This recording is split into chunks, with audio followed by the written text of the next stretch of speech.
Buon pomeriggio, puntualissimi per un'altra puntata di Qui Mercato. Oggi parleremo di tante notizie in compagnia del mio compagno di viaggio Attilio Malena. Buon pomeriggio Attilio. Buon pomeriggio a te Anna, buon pomeriggio a chi ci segue da casa e buonasera a chi ci seguirà in replica. Come dicevi giustamente tu, anche oggi spazio alle notizie, tantissime, un nome nuovo per il centrocampo del Crotone e tanto altro. Oggi ricordiamo, è l'ultima puntata in nostra compagnia per questa settimana, perché ci teniamo a puntualizzare che vi terremo compagnia per tutto il mese di luglio. Avremo solo qualche giorno di ferie ad agosto, poi magari per la fine del calciomercato ci rivedremo sempre qui su Teleuropa Network. Andiamo a presentare l'ospite di oggi. È con noi Roberto Principe, direttore sportivo dell'AC Morrone. Buon pomeriggio. Buon pomeriggio a voi e grazie per l'invito. Allora Attilio, iniziamo proprio con le ultime di mercato. Leggevo proprio adesso su Tutto B, che ho sotto mano, questa notizia che la prima squadra di Serie B a partire per il ritiro sarà il Benevento, aprirà le danze per i ritiri precampionato il 6 luglio a Pinzolo e poi ovviamente l'ultima, secondo le indiscrezioni che ci sono, chiuderà il Cittadella che si radunerà il 18 dal 18 e dal 21 anche a Lavarone. Il Palermo invece, lo dicevamo nei giorni scorsi, in attesa di questa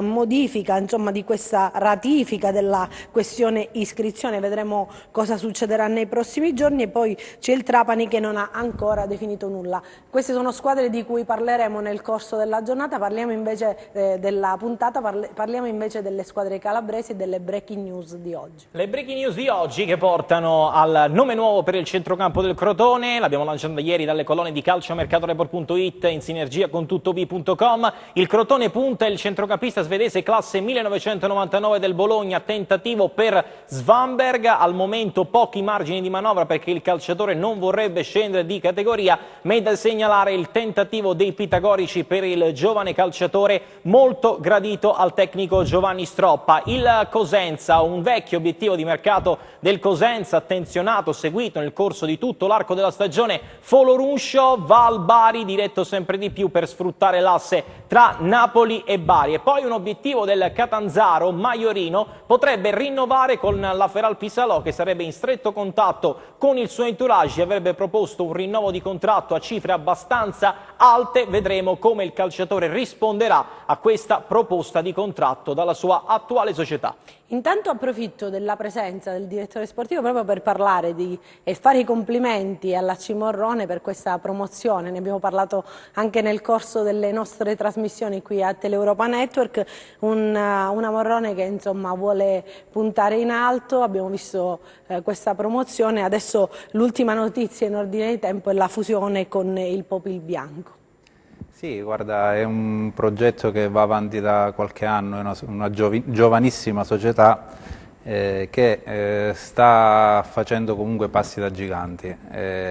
L'ultima notizia, come hai detto, è la fusione con una scuola calcio dell'Interland Cosentino che ci permette di avere un nostro vivaio, un nostro settore giovanile ed era uno dei nostri progetti che avevamo per poter crescere ancora di più come società.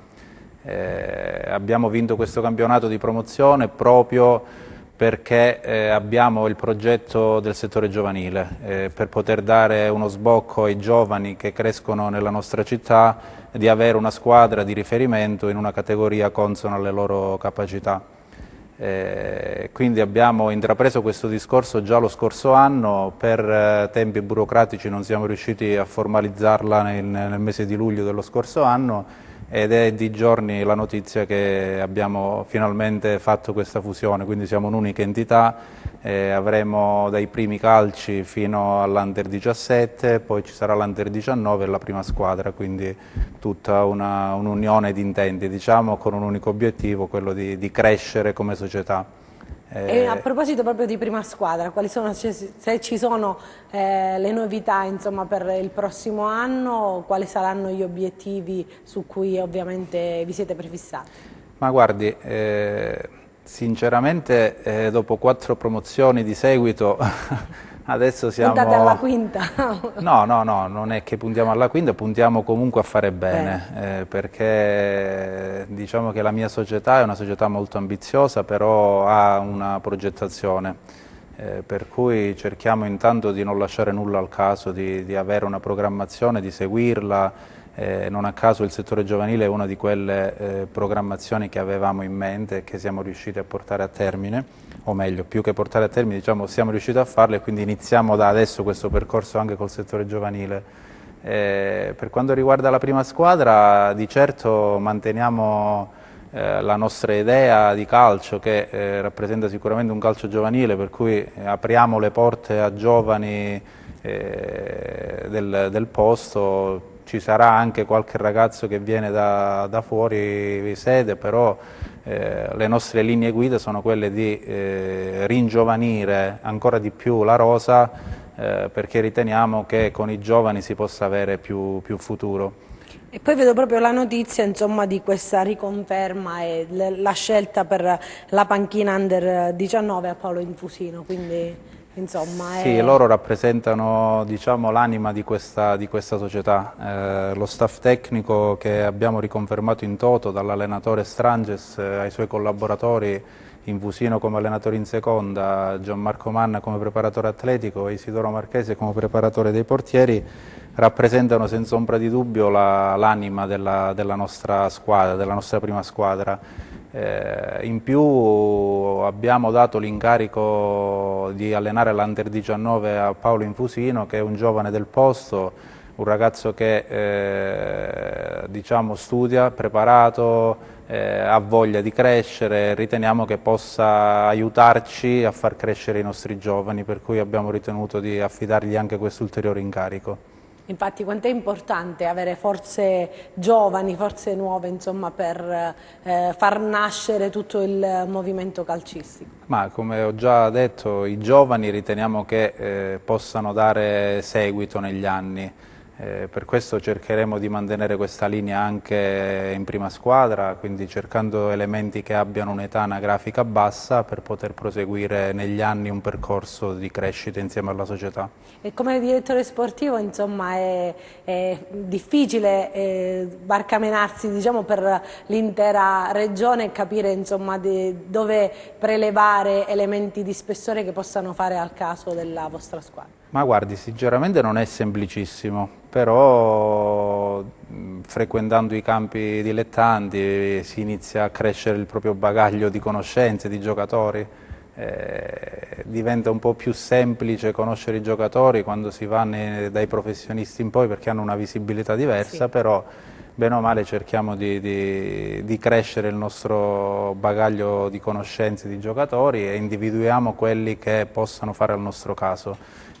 Partiamo da una base di giocatori molto validi che già lo scorso anno hanno sposato il nostro progetto, per cui quest'anno andiamo ad inserire gli elementi funzionali al nostro progetto, per cui partendo da una buona base non dobbiamo stravolgere granché, ed è importante già per dare continuità ai nostri progetti futuri. No, un'infarinatura importante da parte del direttore sportivo Principe sul progetto Morrone, che è un progetto che non nasce certamente oggi, è un progetto storico, un progetto che è radicato ampiamente sul territorio, ma che negli ultimi anni ha visto una crescita esponenziale sotto tanti punti di vista, da un punto di vista prettamente certamente sportivo. Citava bene il direttore per quanto riguarda la crescita dei giovani, per poi un progetto futuro, ma anche, mi piace sottolineare, sull'aspetto della comunicazione, del marketing, come a differenza magari di qualche altra realtà che non si concentra solamente su questo aspetto, la Morrone è avanti anni luce, pur essendo comunque in categorie inferiori rispetto ad altri progetti, e senza dubbio è una di quelle realtà da cui prendere spunto e prendere esempio. Sinceramente in Italia non ne vedo moltissime, a parte qualcuna in Puglia, a parte qualcuna in Campania, e certamente un motivo, uno stimolo in più per altre società che magari in questo momento sono indietro ma che vogliono sempre di più crescere anche sotto questo punto di vista, e bisogna dare atto comunque del grande lavoro svolto fin qui e dei risultati che poi alla fine fanno sempre la differenza, mai come in questo caso. E poi vediamo proprio sulle maglie, direttore, questa Terra di Piero, insomma, con un occhio anche verso diciamo la solidarietà. Sì, il sociale rappresenta per noi un punto importante, per cui abbiamo inserito questo sponsor per dare lustro a questa associazione che sposa in pieno i nostri valori, quindi diciamo sposa in pieno il progetto Morrone. Con che occhio guardate, diciamo, questa promozione del Cosenza in Serie B, ovviamente del Crotone, che sono due squadre importanti che stanno crescendo, fanno crescere il movimento calcistico regionale? Ma guardi, sicuramente lo guardiamo di buon occhio, augurando ad entrambe di raggiungere la massima serie nel più breve tempo possibile. A Cosenza sappiamo tutti che è desiderata da anni, però mi auguro che si possa programmare per i prossimi anni e raggiungere questa massima serie. Vedo che è già una cosa importante. C'è una solidità societaria, una delle prime società ad iscriversi, con i conti in regola, per cui vuol dire che c'è un lavoro dietro fatto bene. Poi il progetto sportivo purtroppo dipende da tanti fattori, che non è solo il fattore campo, certo, ma sono sicuro che con il tempo anche il Cosenza arriverà a farci vedere questa agognata Serie A. Serie A. Sì. Attilio, a proposito di Cosenza, andiamo a vedere proprio la grafica che riguarda il rossoblu di oggi, un Cosenza che punta sul fattore Braglia, scrivevi tu proprio. Sì.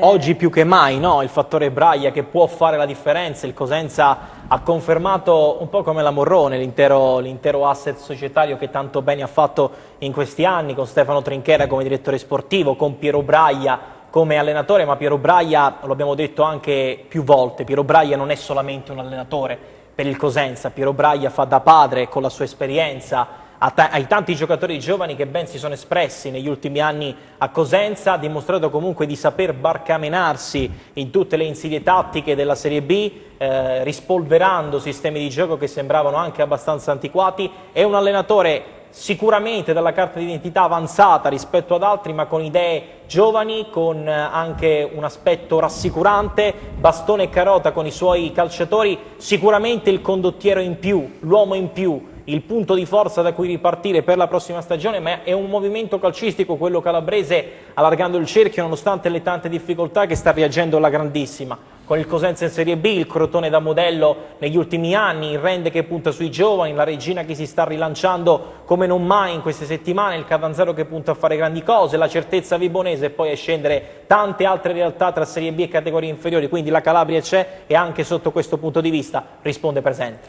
E vedo proprio su Tutto B questa esclusiva, ha firmato Attilio, di primi approcci per Mazzeo, ne abbiamo parlato già ieri, sì. Mazzeo che sarebbe un ritorno in rossoblu, perché lo ricordiamo, Mazzeo era stato alla corte di Somma e poi, se non sbaglio, insomma c'era stato non era stata un'avventura esaltante, no, non era stata una stagione esaltante, c'è stato il passaggio toscano e poi Glerian che ha concluso la stagione.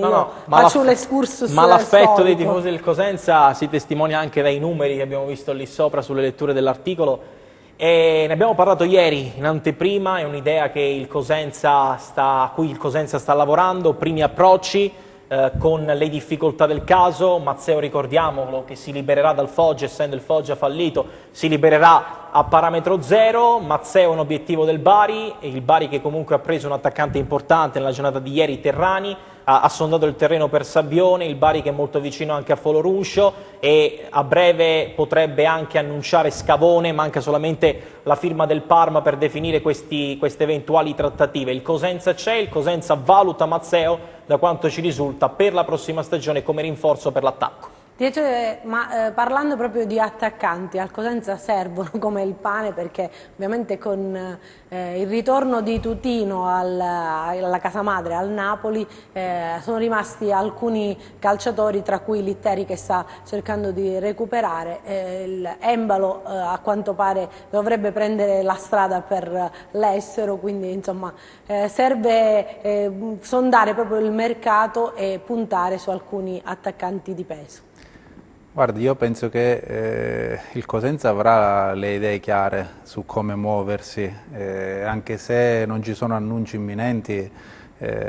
Presumo che il direttore insieme allo staff, i suoi collaboratori, insieme al mister, hanno le idee chiare su quali zone del campo intervenire e dove andare a migliorare la rosa. Mi collego un attimo a ciò che diceva Attilio del mister, che rappresenta un punto di forza del Cosenza, ma lo ha dimostrato già in Serie C, raggiungendo una promozione che sembrava impossibile all'inizio. si è confermato in Serie B, per cui penso che è una conferma meritatissima quella del mister Braglia. Ritornando al mercato, sono certo che è appena iniziato, per cui non serve fare gli annunci il 1° di luglio, il 2 di luglio, perché ci sono ben 60 giorni di mercato, o meglio, il mercato diciamo che dura quasi sempre, le trattative ci sono sempre, però gli annunci si fanno in questo periodo e il Cosenza avrà le idee chiare su come muoversi sicuramente. È il primo addetto ai lavori che ce lo conferma, che il mercato ormai va avanti per tutto l'anno. Molti si nascondono, dicono il mercato solamente a gennaio, solamente a giugno, in realtà è sempre calciomercato, no direttore? Ma sì, penso che poi i rapporti con le società, con i direttori sportivi ci sono anche durante l'anno, si formalizzano gli accordi in questo periodo, ma le trattative, i discorsi, gli abboccamenti ci sono già durante la stagione, per cui in un certo senso il mercato è sempre aperto. Esatto. Il mercato sempre aperto, così come è aperto anche quello del Crotone. Attila, andiamo a vedere proprio la schermata che riguarda i pitagorici che sembrano un po' a rilento,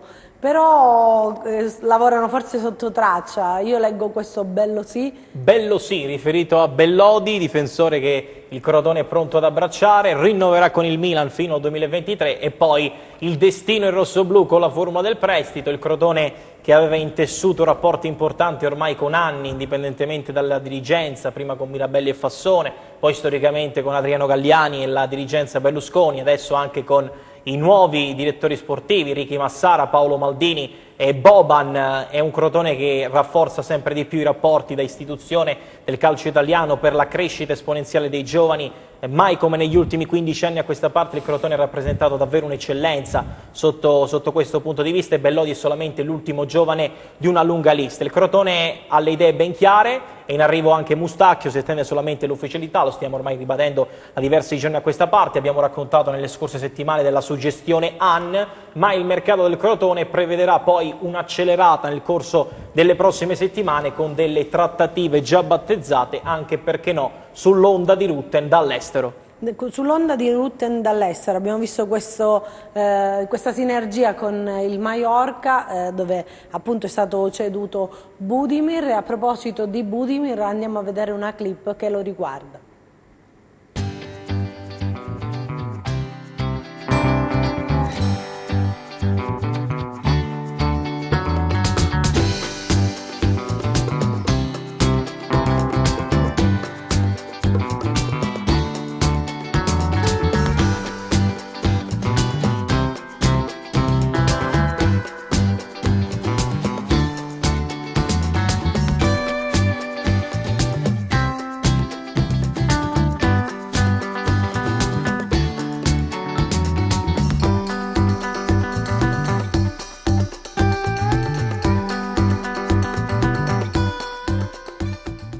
Attila, abbiamo parlato ieri, Budimir è stato ceduto a titolo definitivo al Mallorca, sì. Però insomma questa clip... Un po' nostalgica, perché Budimir sì, è stato uno degli uomini forti, uno degli uomini trascinanti per il Crotone di Ivan Juric in quella meravigliosa stagione poi culminata con la promozione in Serie A. Il Crotone ha deciso legittimamente con il calciatore di liberarsi di Ante Budimir, pronto a questa nuova esperienza, già provata, già assaggiata, per dire la verità, con grandi risultati in Spagna con il Mallorca, investimento ingente che permette anche al Crotone di ripresentarsi con una forte plusvalenza sul mercato, con idee chiare sul mercato. Piace Ann, piaceva Vido, per cui al momento non si sono registrati alcune novità, piace ancora al Perugia, ma il Crotone farà almeno un attaccante, indipendentemente dal futuro di Juan Cosimi, che a fronte di un'offerta importante, qualora dovesse arrivare, il Crotone la valuterà con molta attenzione prima di prendere decisioni definitive. Io ho una curiosità da chiedere al direttore sportivo Principe: c'è qualche squadra anche di Serie C che buttando un occhio proprio verso la vostra formazione magari ha cercato di soffiarvi qualche pedina importante? Ma no, devo essere sincero, no. Richieste per nostri tesserati da società di Serie C non ne sono arrivate. Abbiamo un buon gruppo di giovani nel settore giovanile che speriamo possano avere la possibilità di crescere, magari se non con noi aprirgli le porte del professionismo magari da qui a qualche anno, però i ragazzi che erano con noi in prima squadra non hanno avuto richieste da Serie C, no.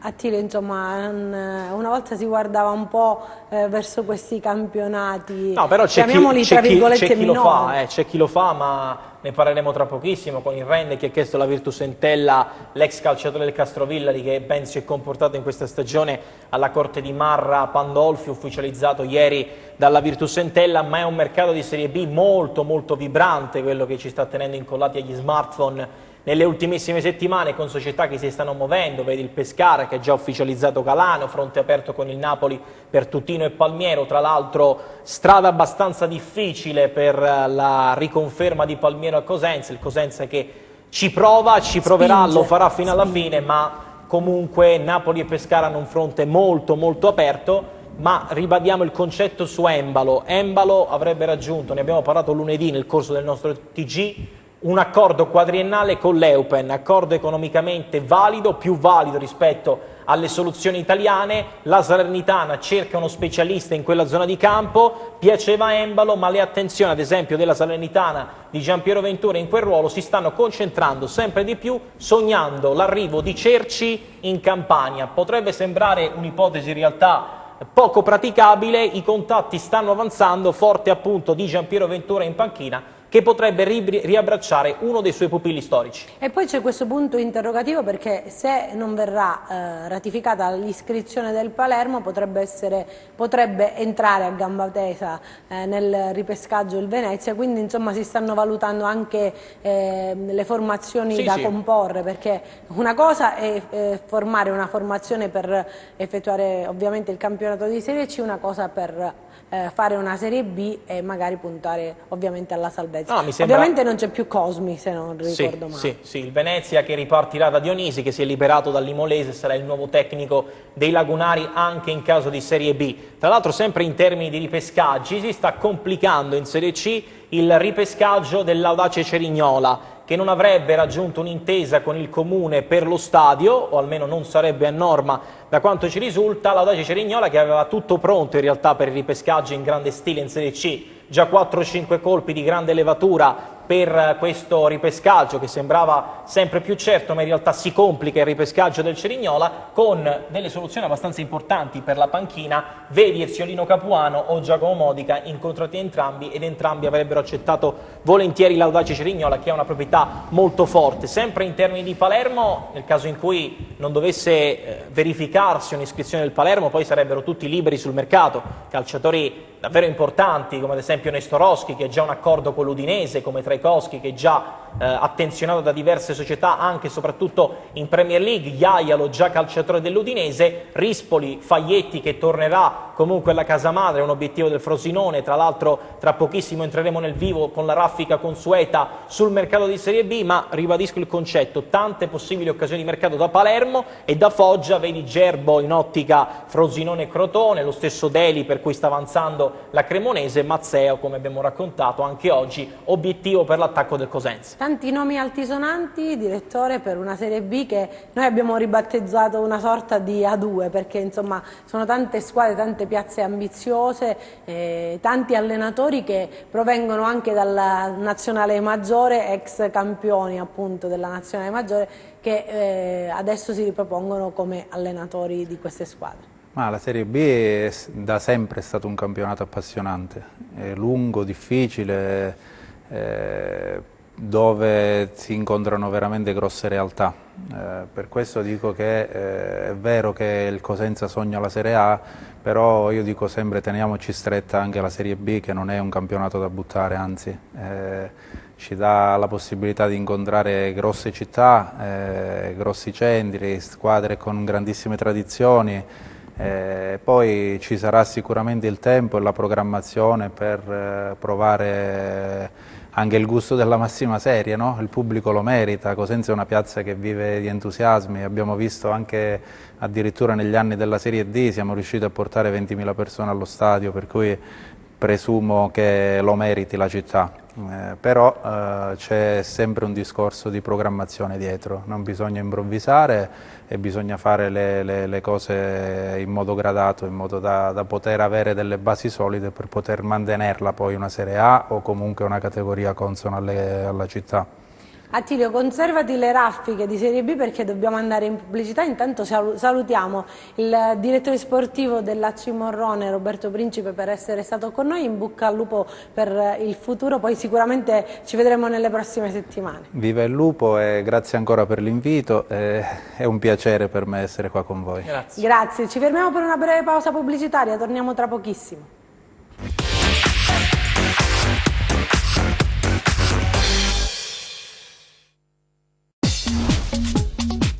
Cerca Teleeuropa sul tuo Play Store o Apple Store e scarica la nostra app.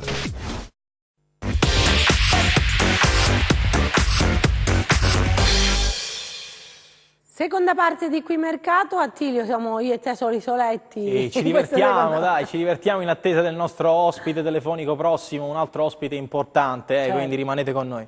Parliamo innanzitutto di Saracco, perché c'è questa vicenda che riguarda il portiere del Cosenza. Siamo vicini al rinnovo, non lo siamo? Sì, siamo sicuramente più vicini sul fronte rinnovo di Saracco. Le parti si sono sensibilmente avvicinate rispetto magari a qualche settimana fa, quando il portiere era stato attenzionato anche con molta convinzione, devo dire, sia dal Venezia ma anche e soprattutto dal Catanzaro, raccontando il retroscena del contatto tra il Cosenza e il Catanzaro per una richiesta di informazioni sia su Saracco ma anche e soprattutto su Tiritiello. Ma le parti si sono sensibilmente avvicinate rispetto al recente passato. Saracco è molto più vicino al rinnovo con il Cosenza. Saracco che è insomma una riconferma per i rossoblù, Sì. un calciatore che ha fatto, diciamo, anche grazie a lui la promozione in Serie B.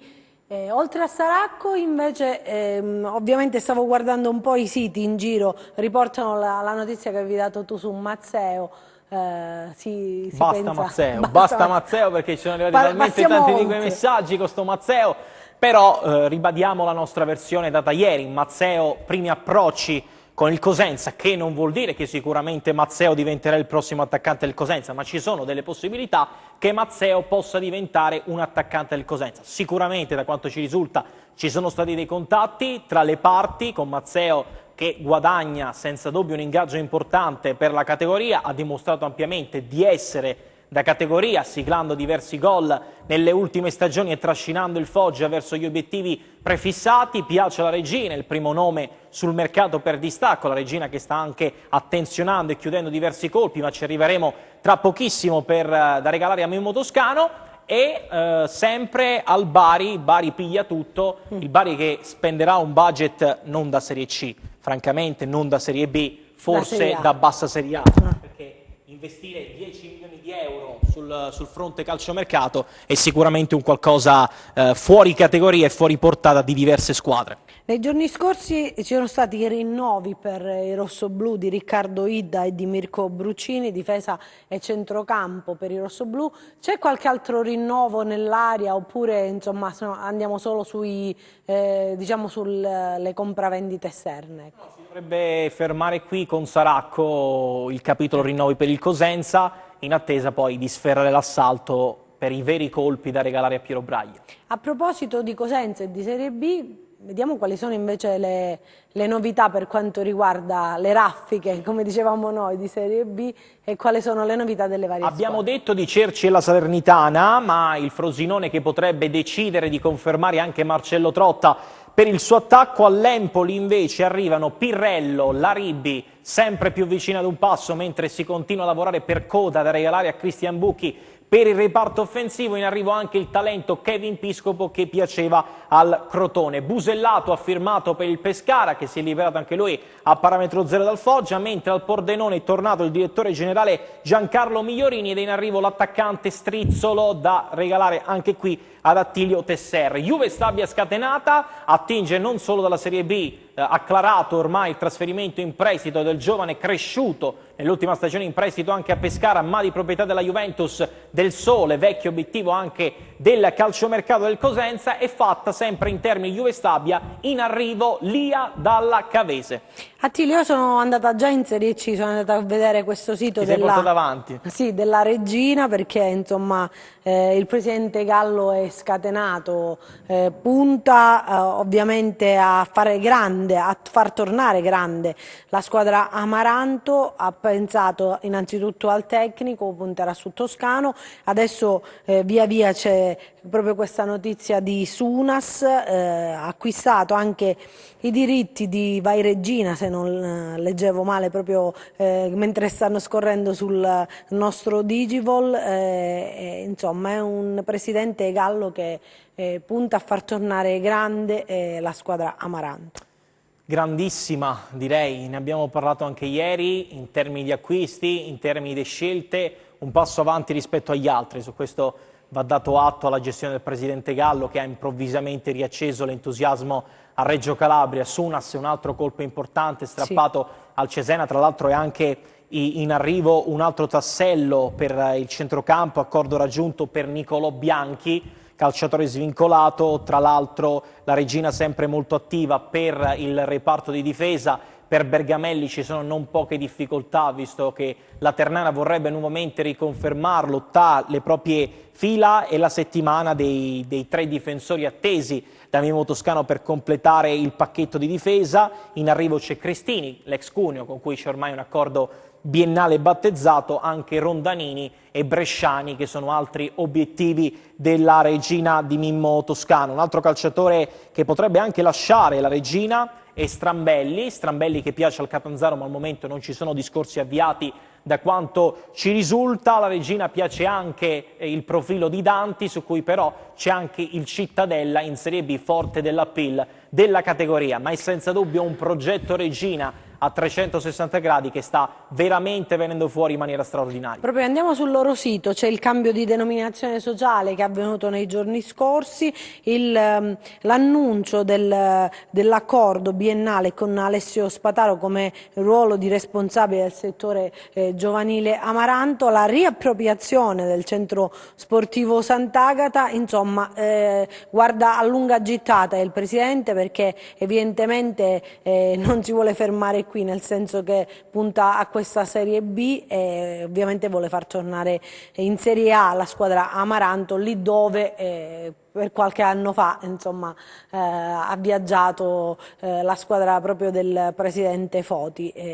Dobbiamo dire che insomma progetti ambiziosi, vedremo cosa risponderà il campo poi all'inizio del campionato. Un'altra squadra ambiziosa è il Catanzaro, lo abbiamo detto diverse volte, ha ripuntato sul tecnico Auteri. A Catanzaro insomma si viaggia, ci sono stati anche i complimenti ieri del presidente della Lega Ghirelli, che ha detto il presidente Noto è una persona seria che punta a far grande anche i giallorossi. Giustamente il presidente Noto non vuole lasciare, ma anzi vuole raddoppiare anche con l'amaro in bocca per l'eliminazione negli scorsi playoff con la Feralpi Salome. È un Catanzaro che storicamente c'entra poco con questa categoria, parliamoci chiaro, un po' come la Regina, per un girone che, se continua di questo passo, veramente dove se ne vedranno delle belle, sempre se verranno poi confermati i gironi meridionali, centrali del sud Italia. Il Catania si sta muovendo con un mercato faraonico, il Bari lo sta già facendo, in attesa del Foggia, l'Avellino in vendita, il Rende, la Vibonese, tante altre formazioni sicuramente ambiziosi. Per il Catanzaro ormai fatti, definiti, gli arrivo sia di Dudu Magni dall'Atalanta, attesa per il comunicato ufficiale, tutto fatto anche per l'attaccante classe 97 Calì, sempre in arrivo dall'Atalanta. È un Catanzaro che ha chiesto all'Atalanta anche il giovane difensore Gatti, però non è scontato che poi non possano arrivare altre sorprese, soprattutto per il colpo che i tifosi si attendono, il tanto agognato centravanti. Il Catanzaro sta un po' scandagliando il mercato nazionale, sondando Evaco, sondando Eusepi, sondando diversi interpreti in quel ruolo, in attesa però di prendere una decisione definitiva per un ruolo cardine, a maggior ragione nel gioco di Gaetano Auteri. Dursi andrà via solamente a fronte di un'offerta talmente rinunciabile che il Catanzaro non possa appunto rifiutare, un'offerta che fin qui, arrivati ormai al 3 luglio, non c'è stata. Catanzaro che ha formalizzato, lo abbiamo visto poco fa, proprio l'iscrizione al campionato di Serie C, ma lo stesso presidente ieri ci ha detto a Attilio che insomma non le prendono neanche in considerazione le squadre che magari sono andate in ritardo all'iscrizione, oppure c'è questa iscrizione un po' incompleta, come è successo negli anni passati. Si punta ovviamente alla chiarezza, perché non possono esistere situazioni come quelle vissute negli anni passati, dove alcune squadre non hanno neanche terminato il campionato. No, la trasparenza, ma per tutte le squadre calabresi, su questo è un punto a vantaggio delle formazioni nostrane, il Cosenza, il Crotone, il Catanzaro, la Vibonese, il Rende, sotto il punto di vista della condotta societaria, della trasparenza, dei bilanci. Nessuno ha mai avuto dei problemi con la gestione Noto, con la gestione Guarascio, con la gestione Vrenna, con la gestione Gallo da pochi mesi a Reggio Calabria. È un calcio calabrese sano, in cui si sa fare calcio, in cui c'è tanta passione, è un calcio che merita sinceramente tanto, e le società si stanno attrezzando, per dire la verità, con tutte le difficoltà del caso. Non è un calcio facile, non è assolutamente retorica, quando poi ti trovi davanti a società come quella del Bari che spende 10 milioni di euro nel girone meridionale. È chiaro che poi tutto diventa più difficile, ma io immagino nei prossimi anni quanto spenderà il Bari per allestire le proprie rose, se quest'anno spende 10 milioni.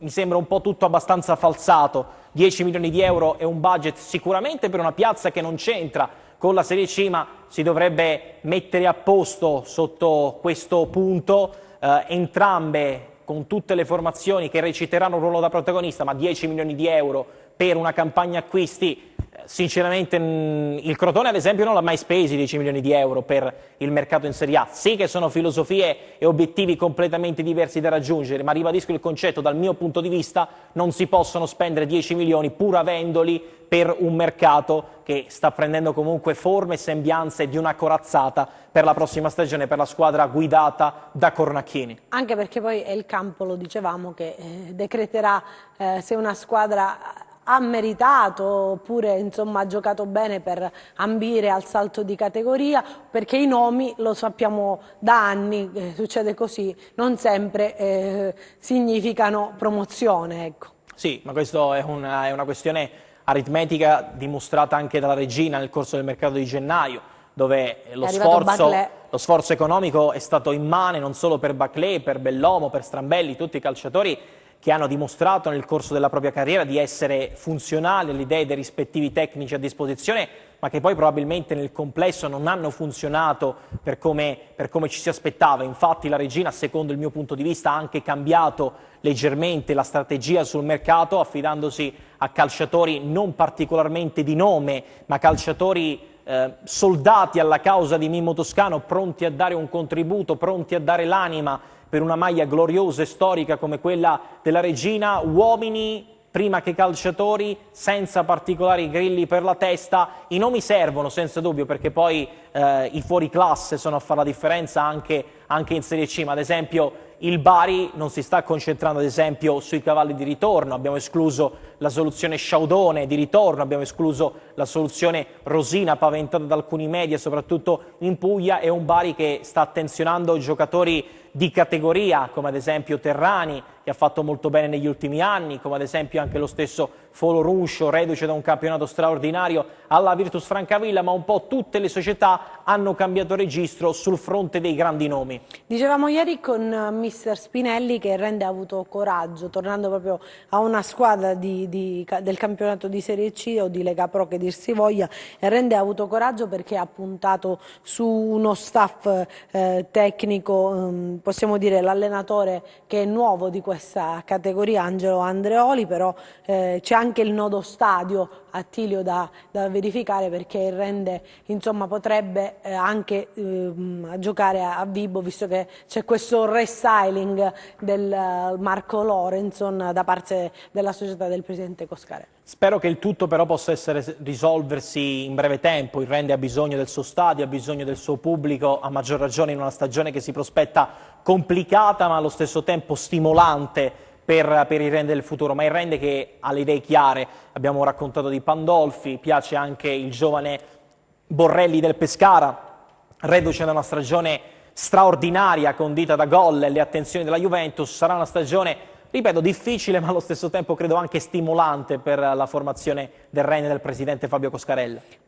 Chiudiamo con l'ultima squadra di Serie C, che è la Vibonese, Attilio, perché insomma ancora qui c'è da sciogliere il nodo allenatore. Diciamo che siamo all'inizio del calciomercato, però è una cosa che il direttore sportivo deve ovviamente lavorare in sinergia col tecnico per allestire un organico che possa ambire almeno alla tranquilla salvezza. Però prima c'è da salvaguardare il futuro, perché per il mercato c'è sempre tempo, per la scelta dell'allenatore c'è sempre tempo, ma per ristabilire gli equilibri interni serve immediatamente farlo. La Vibonese deve farlo, sono convinto che lo farà, anche perché è un progetto che sta crescendo a piccoli passi di stagione in stagione, raggiungendo gli obiettivi, sfuggendo magari per qualche scelta che magari da cui ci si aspettava qualcosa in più, ma gli equilibri vanno ristabiliti prima di affrontare una stagione, ripeto, anche per la Vibonese pesante per tutto quello che è accaduto, ma la sinergia in questi anni tra il presidente Caffo, tra il direttore generale Beccaria, tra il direttore Simone Lo Schiavo è stata piena, totale, gli obiettivi sono sempre stati raggiunti e la scelta del tecnico è prossima. Stasera dovrebbe esserci finalmente il faccia a faccia, il Summit Fiume, per gettare le basi su una strategia che è già pronta però, da quanto ci risulta. Attilio, poi ci sono tante squadre che giocheranno il prossimo campionato, ancora non abbiamo con precisione come saranno divisi i vari gironi, perché appunto col Presidente ieri parlavamo non più di girone A, B e C, Nord e Sud, ma anche insomma di una sorta di miscuglio tra le varie squadre, anche perché soprattutto il girone Sud è quello più, possiamo dire, affollato di squadre importanti. I gironi misti, ma anche il girone B, quello che potrebbe essere il girone B, è un girone assolutamente di tutto rispetto, ma penso poi prevarrà il buonsenso. C'è un girone con Catanzaro, Regina, Catania, sicuramente stimolante, ma troppo pesante da un punto di vista del campo, da un punto di vista della competizione. Io sinceramente dal mio punto di vista aspetto i gironi misti, è un'ipotesi a cui ha aperto anche i nostri microfoni il presidente Ghirelli, vedremo cosa accadrà, ma da qui a breve senza dubbio anche questo dubbio verrà dissolto. Anche perché per tanti anni si è parlato di questi gironi misti, però alla fine poi insomma forse hanno preferito fare sempre come al solito, come si è fatto in tradizione, e dividerli in base alla posizione geografica. Lasciamo la Serie C, Attilio, apriamo questa parentesi di Serie A. Nel frattempo chiediamo al nostro regista di provare e riprovare, perché il collegamento telefonico stanno cercando di contattare il tecnico, però possiamo dire è una sorpresa, non sveliamo. Non lo sveliamo, sì. Vediamo se riprovando e riprovando riusciamo a contattarlo. Parliamo di Serie A, Attilio, perché lo vedevo proprio dalle prime pagine dei giornali di oggi. C'è questo nodo che riguarda Icardi che potrebbe arrivare alla Juventus. Tu che dici? L'Inter ha fretta, vuole piazzare questo vuole giocatore, piazzare, perché ma chi non ha fretta Icardi, che potrebbe a sorpresa anche essere convocato per il ritiro, così come Nainggolan, non ci sono offerte concrete.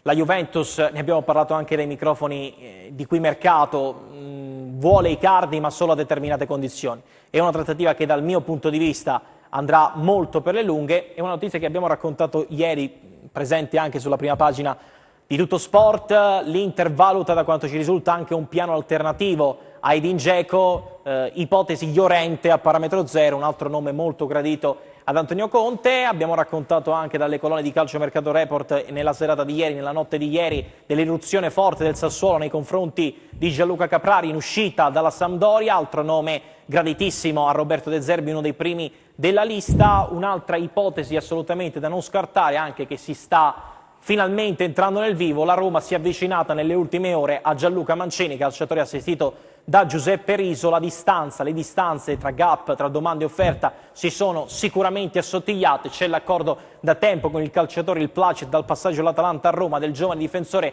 Mancini. Per la Roma scatenata anche sul fronte portiere, attesa per l'annuncio di Paul Lopez, trattativa slegata da Bart, rallentamenti per Bartra in difesa, accelerata nel contempo per Mancini. Paul Lopez che dovrebbe essere il nuovo portiere della Roma, scelto da Gianluca Petracchi tra tante ipotesi, scartata anche l'opzione Perin. E oggi faccia a faccia possiamo raccontarlo con assoluta certezza, il Cagliari a Milano con il direttore sportivo Marcello Carli, faccia a faccia con l'Inter. L'Inter confermerà, da quanto ci risulta, la proposta che aveva già fatto, alzando però i bonus, 36 più 5 di bonus per arrivare a 41 milioni di euro, per strappare Nicolò Barella, che vuole solamente l'Inter da 1 anno e mezzo, al Cagliari, nonostante il forte pressing della Roma, rispedito però al mittente dal calciatore.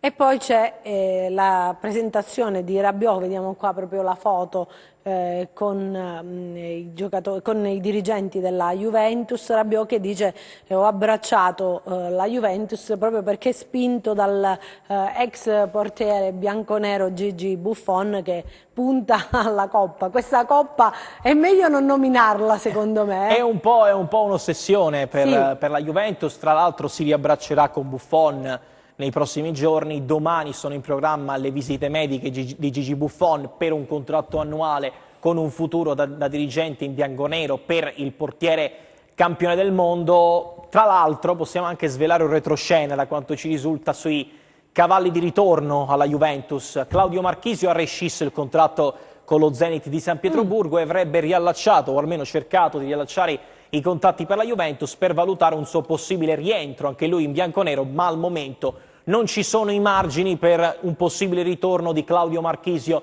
in bianconero. Una Juventus che ha chiare le idee dopo l'arrivo Ramsey da parametro zero, dopo l'arrivo di Rabiot. La Juventus si sta concentrando solamente nelle ultimissime ore per l'arrivo di De Ligt a Torino. 11 milioni di euro di commissione per Miro Raiola, emergono anche i dettagli di questa trattativa che porterà il giovane difensore alla corte di Maurizio Sarri nella prossima stagione. 67 milioni di euro di parte fissa più 13 di bonus e un quinquennale da 12 milioni di euro netti a stagione per il difensore olandese. Poi la Juventus si prenderà almeno 5, 6, 7, 10 giorni di pausa di riflessione. Se uscirà Luca Pellegrini, la Juventus pensa sempre a Darmian, calciatore svincolato dal Manchester United anche per la polivalenza, apprezzato particolarmente dal direttore sportivo Fabio Paratici. Non ci sono novità per la possibile cessione di Cancelo, non si è arenata ma non è entrata nemmeno nel vivo la trattativa con il Manchester City.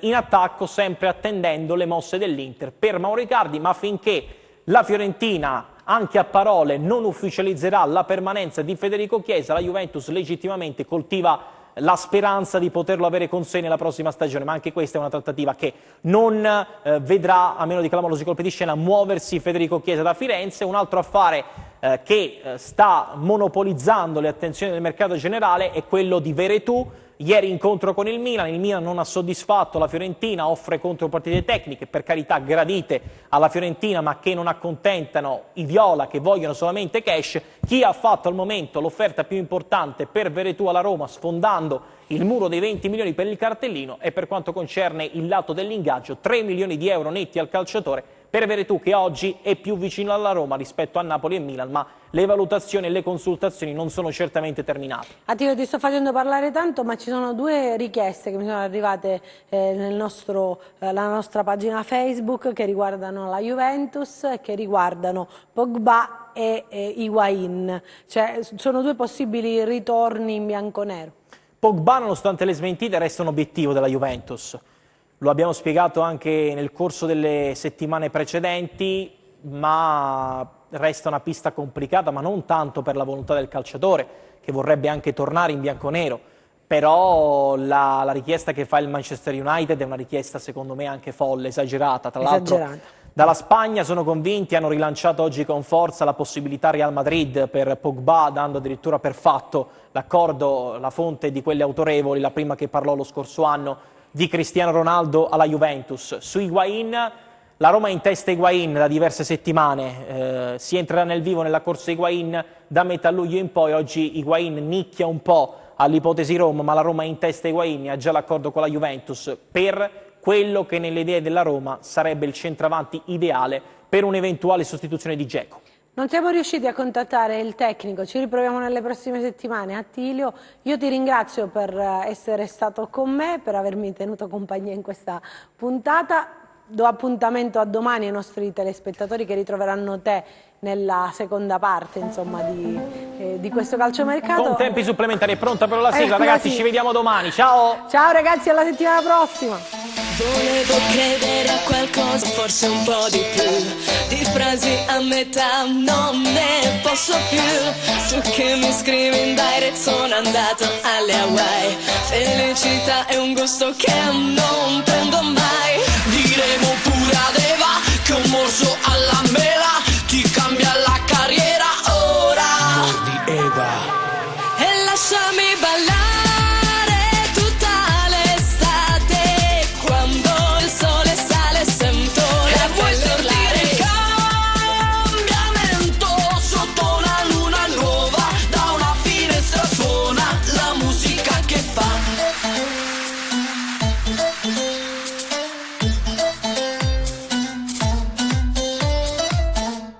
Sento che dentro di me c'è un vento che porterà via. Dite ad Adamo che senza peccato chiudi la busta Maria.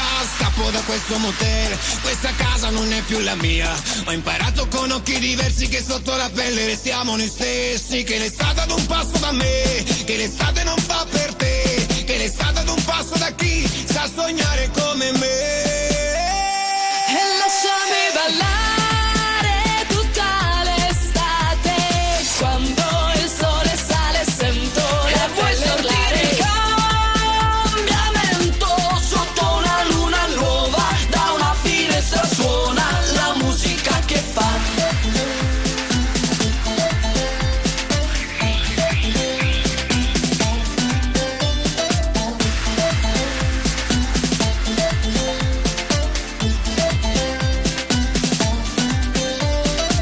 Diremo pure ad Eva che un morso alla mela ti cambia la carriera ora. Mordi Eva.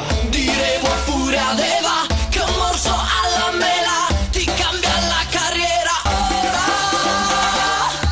E lasciami ballare tutta l'estate. Quando il sole sale sento e vuoi sentire il